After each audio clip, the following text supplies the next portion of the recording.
যুক্তরাষ্ট্রের ওয়াশিংটন ডিসিতে মার্কিন সামরিক বাহিনীর একটি হেলিকপ্টারের সঙ্গে সংঘর্ষে একটি যাত্রীবাহী বিমান বিধ্বস্ত হয়েছে।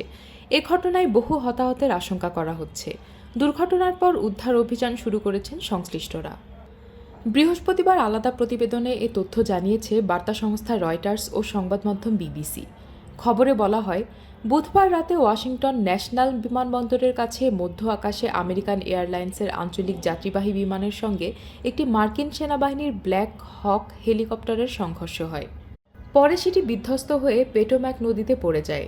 বিমানটি ক্যানসাসের উইচিটা থেকে ছেড়ে এসেছিল।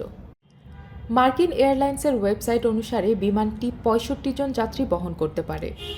সেখানকার পুলিশ জানিয়েছে, বিমানবন্দরের সীমান্তবর্তী পটোম্যাক নদীতে অনুসন্ধান ও উদ্ধার অভিযানে নেমেছে একাধিক সংস্থা। বর্তমানে বিমানবন্দরটিতে সমস্ত টেক অফ এবং অবতরণ বন্ধ রয়েছে। সামাজিক যোগাযোগ মাধ্যমে এক বার্তায় টেক্সাসের সিনেটর টেড ক্রুজ বলেন, আমরা জানি সেখানে প্রাণহানি হয়েছে, যদিও কতজন তা বলেননি তিনি। এক বিবৃতিতে প্রেসিডেন্ট ডোনাল্ড ট্রাম্প জানিয়েছেন, ভয়াবহ এই দুর্ঘটনার বিষয়ে তাকে অবহিত করা হয়েছে।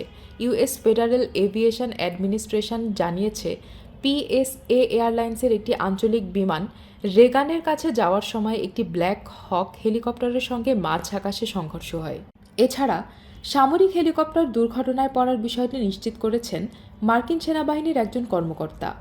ন্যাশনাল ট্রান্সপোর্টেশন সেফটি বোর্ড জানিয়েছে, তারা এই ঘটনার আরও তথ্য সংগ্রহ করেছে।